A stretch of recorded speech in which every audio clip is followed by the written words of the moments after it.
Hola, ¿qué tal? Bienvenidos, muy buenas tardes. Estamos de regreso en estas transmisiones en vivo de la Orquesta Sinfónica de la Universidad Autónoma de Nuevo León. El día de mañana iniciamos nuestra segunda serie de conciertos y por eso estamos aquí para hablar a detalle de lo que vamos a escuchar en el Teatro Universitario. Esta tarde está con nosotros el maestro Mauricio Nader, pianista, quien será nuestro solista el día de mañana. También está con nosotros el maestro Carlos Poncio, quien es compositor. Una de sus obras estará en el programa mañana. Y bueno, pues cedo la palabra al maestro Eduardo Díaz Muñoz para que nos dé todos los detalles. Es maestro Mauricio. Carlos, bienvenido. Amigos, amigas, un placer estar aquí otra vez frente a estas cámaras, serie de la Autónoma de Nuevo León. Para no negar la cruz de mi parroquia, estamos empezando con un programa 100% mexicano. A mí me gustaría abrir un paréntesis antes de entrar en el detalle, bueno, semi-detalle de cada una de las obras. Porque me han preguntado ya varias veces que por qué cuando hacemos el Ponce, porque esta es la segunda vez que lo vamos a hacer, sin embargo la primera fue en 2019 con un oriundo de aquí, con Carlos Guzmán, y también programé la primera sinfonía de Julián Carrillo. Entonces ahora surge otra vez la pregunta, cuando el maestro, Nader, lo invito y me dice, me gustaría mucho hacer Ponce, dije, perfecto, va a ir otra vez Carrillo. ¿Por qué? Y se lo expliqué también en la orquesta. Es mi manía de programar con obras que tengan sentido o que tengan alguna relación entre sí. Resulta que el estreno mundial del concierto para piano de Manuel M. Ponce se hizo en 1926, me parece. Ponce tenía creo que 28 años. Y el director fue Julián Carrillo. Entonces por eso me gusta compaginar estas dos obras, porque tiene mucho sentido, hay un sentido histórico, hay una relación. Y Julián Carrillo era nada más 7 años mayor que Ponce, entonces tenían mucho contacto. Y bueno, y quien entra un poco aquí a abrir este programa o esta gala mexicana es la obra del maestro Poncio, o más bien debería decir doctor, porque han de saber ustedes que es doctor en economía. Es una especie de hombre renacentista del siglo XXI, porque hace de todo. Escribe, investiga, ha sido asesor de diferentes secretarios de Estado, gobernadores y no sé cuánta cosa más. O sea, él ya les va a decir. Entonces vamos por partes, como diría Jack. Ya saben a qué Jack me refiero. La obra de el maestro o el doctor Ponce me llamó la atención porque hace poco más de año y medio me abordó, me dio 2 obras de él, me decía que casi todos los directores nos hacemos guajes cuando llegan compositores mexicanos y nos dan obras, y le dije, perdón Carlitos, pero yo no. Yo sí, y se lo dije, aquí está él para desmentirme, dame tu obra, si no me convence te lo voy a decir, pero si me convence la vamos a programar. Y tan me convenció que estamos abriendo la segunda serie con su obra, una obra breve pero concisa y muy efectiva. A él lo voy a dejar que hable más de la génesis y de su obra. Del concierto de Manuel María Ponce. Ciertamente es el concierto, junto con el de Ricardo Castro, quizá, del romanticismo mexicano que le ha dado la vuelta al mundo. Y también voy a dejar que el maestro Nader también abunde un poco más sobre este concierto. Personalmente, yo no sé a quién se le ocurrió ponerle concierto romántico, porque Ponce no lo bautizó así, él nada más le puso concierto para piano en fa sostenido menor, que sí era un poco raro, ¿no? La tonalidad, como sí, que casi siempre son, para empezar son tonalidades mayores, pero fa sostenido menor, eso, son más brillantes, felices, y aquí fa sostenido menor es más oscuro y tal, y sin embargo es de una potencia y de una energía que no para. Me gusta que el maestro Nader, que además ya tenemos una relación que hemos construido por muchos años y que hemos hecho ya varios conciertos desde Gershwin y pasando por otros autores y ahora con Ponce, que eso me gusta mucho porque quiere decir que también el maestro Nader tiene esa simpatía por la música de nuestro país. Y para mí eso es lo que tiene sentido en cualquier lugar del mundo. Si conocemos música francesa es porque los franceses la hacen, esto ya lo he dicho muchas veces antes. Los alemanes hacen música alemana, los rusos hacen música rusa. Nosotros estamos ya en una posición desde el siglo XIX, pero no lo hicimos cabalmente, digamos, a cabalidad, de poder hacer nuestra música y de difundirla. Porque ¿quién mejor que un mexicano para saber cómo se toca un son? Igual que un ruso que nos enseña a tocar la balalaika, por ejemplo. O sea, es algo lógico. Pero bueno, y la primera sinfonía de Carrillo a mí siempre me impactó mucho desde joven, cuando la conocí, porque decía, es que Jean-Marie Etienne, este musicólogo francés, él decía que era la quinta sinfonía de Brahms. Y me llamó mucho la atención. Y yo decía, ¿por qué? ¿A qué se refiere? Bueno, Carrillo fue de los pocos, a pesar de que quien lo becó fue Porfirio Díaz, con un gran gusto afrancesado. Uno hubiera pensado que lo iba a mandar a París, como, bueno, Manuel María Ponce primero se fue a Italia y luego a Francia. Pero Carrillo se fue directo a Alemania. Entonces yo creo que es el único, o por lo menos el primer músico mexicano que fue becado por el gobierno de Porfirio Díaz para irse a estudiar, pero a Alemania. Y esto le dio entonces una solidez tremenda, porque de hecho él era muy buen violinista, y cuando llegó a Leipzig, entró a tocar luego en la sección de primeros violines de la Orquesta Sinfónica de Leipzig. Y con esa orquesta dirigió mundialmente su primera sinfonía. Todo esto viene a cuento porque creo que es el único, como decía, o por lo menos el primero de los músicos mexicanos que fueron al extranjero y que aterrizó en Alemania. Y entonces su formación fue más germana, más que latina, más que francesa, italiana, española. Él fue germano al 100% y se nota en esta primera sinfonía de corte totalmente alemán. Es una sinfonía, ustedes si ya la conocen, me podrán dar la razón, y si no, los invitamos para que mañana lo constaten. Desde la introducción, él toma un modelo brahmsiano y lo combina con estos grandes corales de Bruckner.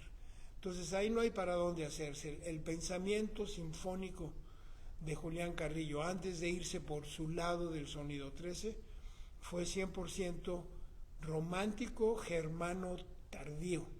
Pero desde el punto de vista de América, la primera gran sinfonía compuesta en el continente americano. De hecho, él le dedicó la obra a su benefactor, al general Porfirio Díaz. Y él, de su puño y letra en la partitura, escribió: al ciudadano general Porfirio Díaz, presidente de la República Mexicana, homenaje de gratitud. Leipzig, Alemania, 1901, Julián Carrillo. Y la sinfonía se estrenó en 1902.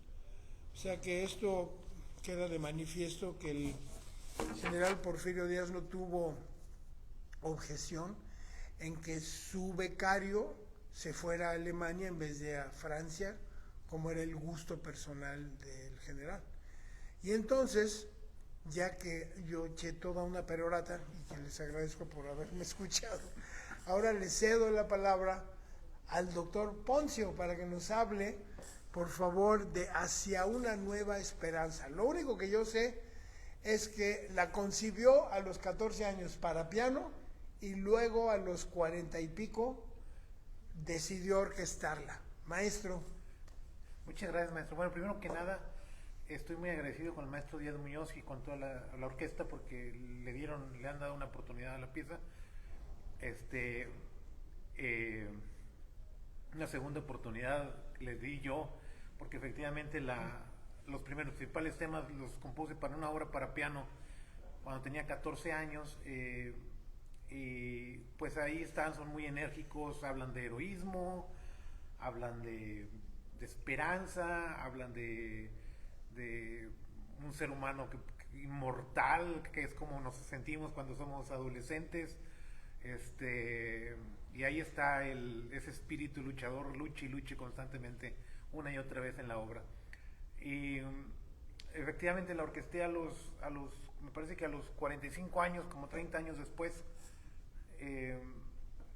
Y entonces de alguna manera tenía que hablar de segundas oportunidades, porque esa obra pues tuvo finalmente una oportunidad. Tenía 30 años de no escucharla, la había tocado un profesor de piano cuando la escribí, cuando tenía 14, y la iba a volver a escuchar. Entonces una segunda oportunidad que tiene un significado simbólico muy importante para mí, y supongo que para todos, porque todos en la vida alguna vez queremos tener alguna segunda oportunidad, y esa obra lo tuvo. Y de eso trata, habla del espíritu heroico que sueña uno cuando tiene sus sueños de juventud, y espero que sea inspiracional para todo el mundo, porque creo que somos muy pocos, o son muy pocos la gente que realmente realiza sus sueños, como el maestro Díaz Muñoz, el maestro Nadre, que se dedicaron finalmente a algo en lo que soñaron de jóvenes, y son lo que soñaron. Hombres de éxito en algo que les gusta, y no es normal tener. Somos anormales, ya nos dijo anormales. Y eso que no nos conoce todavía. Sí. Bueno, ese es el espíritu, es todo. Yo tengo una pregunta, sí, mi estimado Carlos. Hay una parte intermedia en que es evidentemente jazzística. Sí. Y eso viene de esos años de juventud, ¿no? No, el jazz, la parte jazzística viene después. Hace unos 8 o 9 años yo comencé a tocar el saxofón. Yo toqué piano de joven, fue cuando compuse esta obra, para la primera versión para piano. Abandoné el piano por los estudios de economía, abandoné todo, la economía. Y cuando estaba en el doctorado, tuve un evento muy fuerte, un evento psicótico que me hizo abandonar la economía. Cuando estaba en el primer año del doctorado en Harvard, y fue muy fuerte porque yo tenía 3 becas. Tenía una beca de Harvard, tenía una beca, varias becas, tenía 3 becas, tenía mucho dinero para estar ahí. Para mí sobrevivir es la primera vez en mi vida que tenía dinero. Siempre había sido un muchacho de camiones y todo eso. Entonces, pero tenía el dinero para estar ahí, para ir a visitar la ciudad. Entonces lo que hice fue comprarme una cámara y comenzar a perseguir los sueños que había abandonado cuando dejé la música por la economía. Y me puse a estudiar música por mi cuenta y todo eso. Y ahí comenzó un camino largo, a pasos lentos, y que pues hasta ahorita tiene esta obra. Pero hay un momento en la Ciudad de México, viví 20 años en la Ciudad de México, donde tenía un grupo de arte transdisciplinario, y una parte de lo que yo hacía en ese grupo era tocar el saxofón, y tocábamos a veces música jazz, era jazz.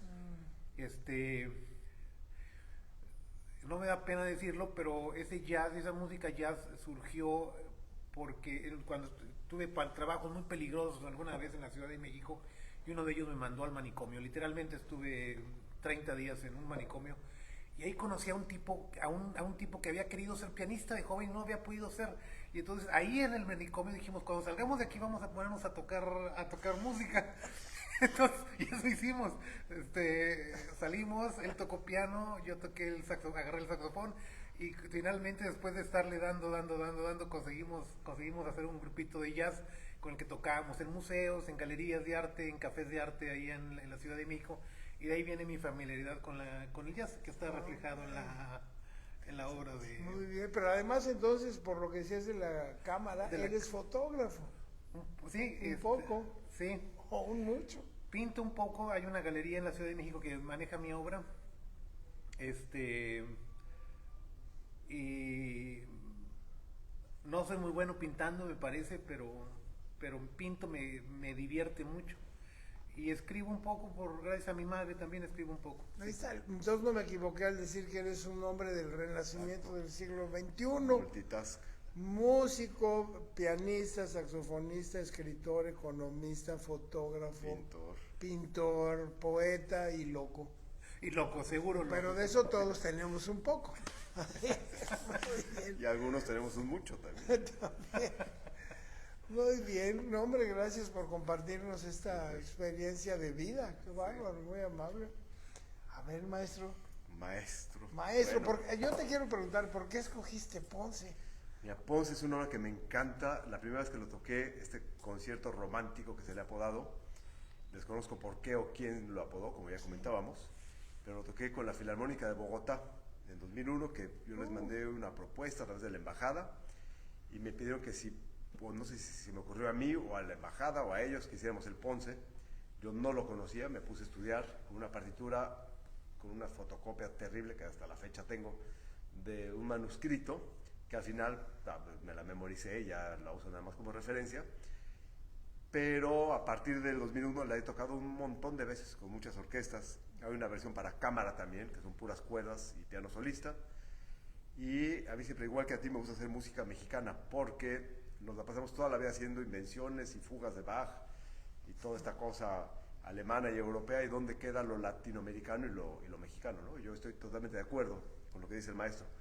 Yo, si voy a cualquier lugar, quiero comer la comida de ese lugar. Si he estado en Belice y trato de comer, no me voy a ir a McDonald's, perdón, no voy a comer una hamburguesa, voy a comerme algo local y ya luego veo si me gusta o no, ¿no? Y eso es lo que me gusta hacer a mí con la música. También he tocado muchísima música contemporánea de compositores jóvenes, mexicanos, latinoamericanos, o de donde sea, y eso me ha llevado, curiosamente, a viajar a otros países, es decir, eso te abre mucho las puertas. Entonces, ¿por qué escogí Ponce, habiendo millones de obras para piano y orquesta? Simplemente porque es mexicano y porque me gusta mucho la obra. Tiene lo que tienen las buenas obras para piano. Hablemos, por ejemplo, de Rachmaninoff o de Brahms, ¿no? Que por un lado tienen la suficiente fuerza, la suficiente energía. Tiene, en este caso, mucho romanticismo de la época, medio telenovelesco a veces, raja venas y todo eso, pero maravillosamente bien trabajado. O sea, no es una música barata, ni mucho menos. Sí, no es cursi. No. O sea, puede estar a punto de ser cursi, pero siempre es una música de concierto fuerte y grande. Tiene también momentos muy, digo yo, femeninos, muy lindos, ¿no? Donde te da ganas de llorar, pero tiene también, desde el inicio, es muy varonil y fa sostenido menor, que es, como ya decíamos, sí, una tonalidad ruda y un poco disonante por ahí, los intervalos de novenas y cosas un poco diferentes a lo que uno pensaría. Así que es una obra que tiene todo, tiene pasajes muy difíciles, donde tienes que convertirte en pianista clásico, taca, taca, taca, taca, taca, y poder mover los dedos con mucha precisión, pero tiene otros, mucho virtuosismo, pero otros lugares de la obra puedes, justo lo contrario, explayarte cuando no tienes a la orquesta encima y puedes frasear como quieras. Es que es una obra que tiene de verdad todo, y además es una obra mexicana. Ahí está. ¿Algo más que quieres añadir, maestro? No, pues que es un placer estar otra vez con la orquesta y con el súper director Eduardo Díaz Muñoz, que haciendo cuentas en el 97 ha de haber sido que hicimos concierto de Gershwin. Yo tenía 30 años, tú tendrías por ahí 40 y algo, 40 no sé. y algo, sí. Y luego ya el maestro se fue a vivir fuera de México y yo seguí mi carrera, y nos reencontramos hace pocos años relativamente, y hemos hecho varias obras aquí con orquesta, y siempre es un placer regresar. Muchas gracias. Igualmente, siempre es un placer hacer música con el maestro Nader. Gracias. Porque nos entendemos. Ahorita pasó algo que hace años, pero muchos años. Tú decías que te había pasado con José Guadalupe Flores, que hacía ahí un clic al principio, y bueno, entre él y yo sí ha pasado así. A mí me pasaba también con Eva María Zug, que en paz descanse. Así el primer ensayo, ¡puc!, nos entendíamos sin tener que hablar. Exacto. Como nos pasó ahorita, pero ahorita fue todavía superlativo porque corrimos todo el concierto y llegamos al tercer movimiento y tuvimos un ajustito nada más, terminamos. Durante todo lo que dura media hora. Eso a mí todavía me tiene pues alucinando, porque nunca me había pasado. Sí. Hasta me sentí en Europa, o sea, en el sentido del el nivel que se alcanzó en la primera lectura, Porque generalmente aquí te tienes que juntar con el solista y aquí qué vas a hacer, y aquí qué vas a hacer. Y cuando se habla mucho, híjole. Cuando se habla mucho se pierde la espontaneidad. Entonces ya sabes que aquí tú me esperas, y aquí yo te espero. Pareciera como un guión de película, ¿no? Sí, más bien, a ver, hay que seguir el script. Exacto. Y aquí no, aquí como, bueno, los dos además que nos entendemos y tenemos un gran cariño, respeto, conocemos la obra, nos gusta la obra. Y yo lo que sí hice fue, como es mi manía, preparar a la orquesta antes de que llegara el maestro. Entonces ya sabíamos desde el punto de vista orquestal las cosas de fraseo y esto y lo otro.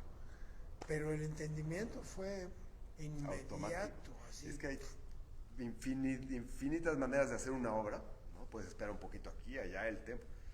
Infinitas cosas, sin embargo, en mi caso, con muy pocos directores me pasó con el maestro Díaz Muñoz cada vez, y ahora fue muy evidente. Sabes que va a hacer tal cosa, pero solo porque lo sabes, porque tu intuición te dice, ahora va a hacer esto, haces eso. O se me hace que si hago esto, va a ser más puntual y más claro para él, entonces hago esto, una miradita, y entonces él ya sabe lo que estamos comunicados con una frecuencia más allá, casi más telepática, más que la música, ¿no? Y eso, bueno, pasa muy pocas veces. Sí, muy bien, muy bien. Ahora, preguntas, por favor, estimado, querido público. Maestro, ¿cómo se combina la economía con la música? ¿Cuál es la actividad principal y cuál es el hobby? ¿O cómo es esa combinación?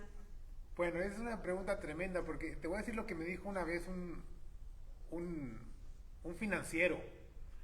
Me dijo, tú compensas lo economista con lo músico. Es un poco, no se combinan mucho, pero al principio cuando comencé a componer trataba de trasladar conceptos económicos como optimización sujeto a restricciones para componer.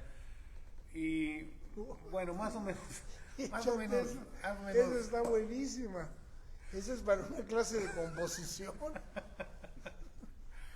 Y bueno, eso hacía. Y me funcionó, pero cada vez sigo más mi intuición y bueno, las dos fueron mi pasión, pero no sé qué decirte. Ganó la música al final. Pues vivo de la economía. La cuestión es que vivo de la economía y vivo dando clases y me apasiona ver clases y me apasiona ver a los jóvenes, cosa que no me sucedía hace 20 años. Ahora me apasionan los jóvenes, emocionarlos y todo eso. Pero también adoro la parte de la economía, de la música, por supuesto. Sí. Pero la economía, digamos, es tu sustento. Es mi sustento, totalmente mi sustento. Okay. Sí. Oh, qué interesante. ¿Hacia una nueva esperanza ya se tocó orquestada en otro lugar? Esta obra sinfónica la estrenó Minería en 2019. En 2019 y fue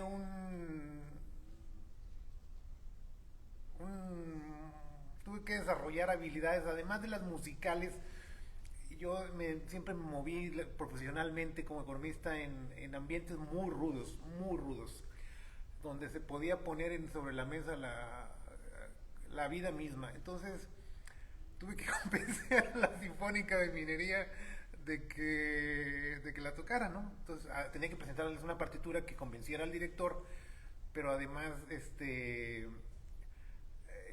que lo hiciera en un concierto específico y le ensayara y todo. Y bueno, fueron esas habilidades de negociación las que me ayudaron un poco a que la tocara.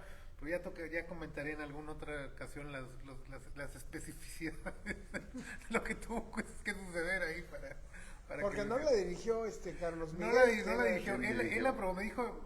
Bueno, voy a contar un poco la historia. Sí, por favor, pues de eso se trata esto. Yo trabajaba en un organismo más o menos peligroso, tenía que negociar con narcotraficantes y todo eso. Ay, Entonces sí. tenía había que tener el estómago para, Qué valores. para Sí, para qué ver eso. valores. Y el organismo organizaba un concierto anual con minería. Entonces, cuando me enteré, fui con el director y le dije, oye, Ricardo, déjame, hagamos el concierto, pero déjame que toquen una obra mía. Deja que toquen una obra mía. Me dice, no, Carlos, tú compones muy raro, seguramente eres contemporáneo. Le digo, te va a gustar, te va a gustar. Me dice, si no me gusta, te corro. Le dije, me corres si no te gusta. Ok, te voy a apoyar, pero tú haces la negociación. Le dije, yo hago la negociación. Entonces vino los directivos de minería, me sentó con ellos, estaba en un grupo, una sala muy grande. Ingenieros, ¿no? La mayoría. No me acuerdo qué, los directivos no me acuerdo, pero bueno, me sienta ahí y me dice, a ver Carlos, ¿cómo está lo de tu fanfarria? Porque le dije que iba a hacer una fanfarria para el organismo, no iba a hacer ninguna fanfarria para el organismo, iba a hacer mi pieza de los 14 años. Pero bueno, eso le dije a Ricardo, el director en ese entonces, y está bien, está bien. Entonces me dice, a ver cómo está lo de tu fanfarria. Y bueno, el director iba a tener el concierto, pasara lo que pasara ahí, pero yo sutilmente puse sobre la mesa la situación de que o tocaban mi pieza con el concierto o tocaban mi pieza con el concierto o no había concierto. Y Ricardo se acordó y se quedó callado, no dijo nada el director del instituto. Dijo, se quedó callado y entonces los directivos dijeron, bueno, el directivo dijo, bueno, si convences a Carlos Miguel Prieto de que la toquen, la tocamos sin cobrar un 5 de más. Aunque tengamos que ensayar 5 días para tocarla, te la tocamos. Y eso fue lo que pasó, eso fue lo que sucedió. Claro, pero Carlos Miguel fue quien invitó a Raúl Aquiles Delgado. Él fue el que le dijo a Raúl Aquiles Delgado que la dirigiera. Sí. O sea, que tuvo que pasar por la... Pero fue esa fue la situación. Oye, pues te felicito porque tus habilidades como negociador están más allá. Ojalá y esto lo puedan ver, insisto, el gobierno de la República, porque entonces tiene más talentos de lo que nos estamos imaginando. Y maestro, interpretar el concierto de Ponce, un concierto que como dijo ya conoce, ya se sabe, ha hecho en varias ocasiones. ¿Qué pasa cada que lo vuelve a poner con otra orquesta? ¿Es como la primera vez o es algo muy sencillo? ¿Qué pasa? Nunca va a ser sencillo y tampoco va a ser tan difícil como la primera vez, que no sabes qué va a pasar porque nunca lo has hecho con orquesta y llegas un poco en pánico o más nervioso, ¿no? Pero el otro peligro de hacer una obra muchas veces es que se puede convertir en algo muy aburrido para uno mismo y por lo tanto para los demás. Cuando ya lo sabes demasiado bien y nada más lo haces así como en piloto automático, no pasa nada emocional. Entonces yo lo que trato es de cada vez estar absolutamente en el presente, es decir, sí, toda la maduración y de aprovechar todo lo que ya me sé de la obra, pero como si fuera la primera vez con esa madurez, digamos. No sé muy bien cómo explicarlo desde ese punto, ¿no? Pero es decir, que estoy absolutamente en el presente. Si se hace un rubato diferente, si me pasa que de repente el día del concierto descubro otra manera de tocar, o me di cuenta que puedo frasear de otra manera un pasaje, por ejemplo, que no me salía. En lo que ellos estaban ensayando la obra del maestro Ponce, y yo estaba pensando, ¿qué tal si esto mejor lo refraseo así? Porque la orquesta, nunca me di cuenta en estas miles de veces que la orquesta hace algo que yo no tenía bien entendido y me convendría frasear así para estar más con la orquesta. Me di cuenta hoy, después del ensayo. Entonces, siempre hay algo que aprender y siempre hay algo que dar. La música o sea, no es como un organismo muerto que vas y lo presentas y lo entierras y ya, ¿no?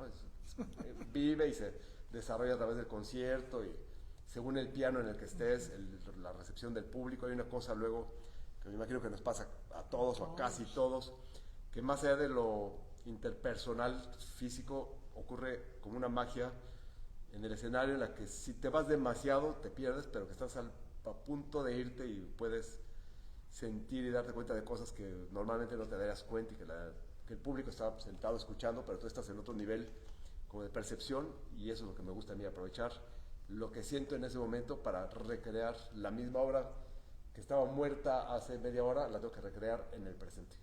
Y dentro de media hora va a estar muerta otra vez. Y luego hay que recrearla otra vez para que no se muera. Sí. Muy bien, maestros, pues no sé si quieran añadir algo más o hacer una invitación para que el público asista mañana. Yo nada más abundando en lo que acaba de decir el maestro Nadar, él tomó una parte, la segunda idea del tercer movimiento, Linda. la segunda vez que lo hace lo tomó más lento. Y yo nunca lo había escuchado así, me convenció automáticamente. Tuvo muchísimo sentido, no nada más por la modulación y armónicamente porque es la segunda vez que aparece, sino porque ya vamos hacia el final. Entonces ese lado que él decía femenino, que en la música existe, o sea, las propuestas masculinas y femeninas es algo natural, digamos, como resolución y suspensión.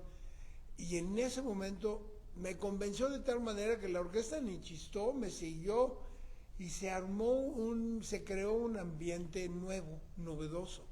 Y eso es lo maravilloso de nuestro arte, que no solo por lo efímero que es en sí mismo, porque pues ya desapareció, se esfumó, fue y pum, como él dijo, se murió. No lo enterramos porque lo vamos a resucitar mañana, pero, pero sí existe esa excitación de saber que viene algo nuevo y de, por otro lado, el no saber qué es lo que va a suceder. Porque con la adrenalina, y eso lo sabemos muy bien, a la hora del concierto, todo cambia y todo puede pasar. No, y lo más maravilloso es que yo ni siquiera lo planeé y ni cuenta me había dado que lo toqué más lento. Tú te diste cuenta porque estabas ahí. Yo simplemente hice lo que sentí que tenía que hacer. Y nos convenció a todos. Ni siquiera cuenta me di. Simplemente pura sucede. magia, eso es lo que es magia. O sea, porque la música, como diría el maestro Igor Stravinsky, en la música solamente existe tiempo y sonido. Todo lo demás es ego, las caras que pongo, el vestido, el moño, todo eso. Si le quitas todo eso, solo queda el sonido y el tiempo. Y con eso puedes hacer todo lo que sea, con un universo nuevo cada vez. Pero el tiempo, los músicos lo manejamos no nada más en cuanto al pulso, sino lo que pasa entre un pulso y otro que puedes jalar o empujar. Y eso es donde ocurre la magia y es donde se pone bien difícil. Es más parecido a la física cuántica, digo yo, o a la metafísica, que no hay nada escrito. Hay algo escrito, pero es nada más una maqueta de lo que puedes o no hacer en cada ocasión, ¿no? Sí, y ahí sí adquiere sentido lo que decías de que la partitura en el papel, la música, pues está muerta. Cuando suena es cuando adquiere vida. Muy bien. Perfecto, bueno maestros, pues hacer una invitación para que la gente venga mañana. No, pues nada más agradecerle al maestro Díaz Muñoz que le diera la oportunidad a mi partitura y que se involucrara, porque la obra también la hizo él suya en muchos sentidos y es una obra, la hace sonar maravillosamente, es increíble. Entonces, para agradecerle. No, gracias a ti, Carlos, gracias. Maestro. Nuevamente, gracias por la invitación también. No, por favor. Placer hacer música, la música que sea, no importa cuál, mientras que la hagamos juntos. Eso es Y todo, ojalá gracias. que hagamos muchas más. Y los esperamos mañana, si gustas decirles mejor. Claro que sí. Querido, estimado público, los esperamos mañana, 8 de la noche, Teatro Universitario, aquí en la Unidad Mederos. Conciertazo de apertura de nuestra segunda serie de la temporada 2025, con música de Ponce y Carrillo. 100% mexicano, un programa que la van a pasar muy bien. Aquí los esperamos. Tráiganse sus paraguas por si las dudas, porque hoy estuvo lloviendo, pero torrencialmente. Ojalá y mañana eso no los asuste de venir a disfrutar un gran concierto. Gracias Jess, gracias por su atención y nos vemos mañana. Muy bien, pues muchas gracias maestros, hasta mañana.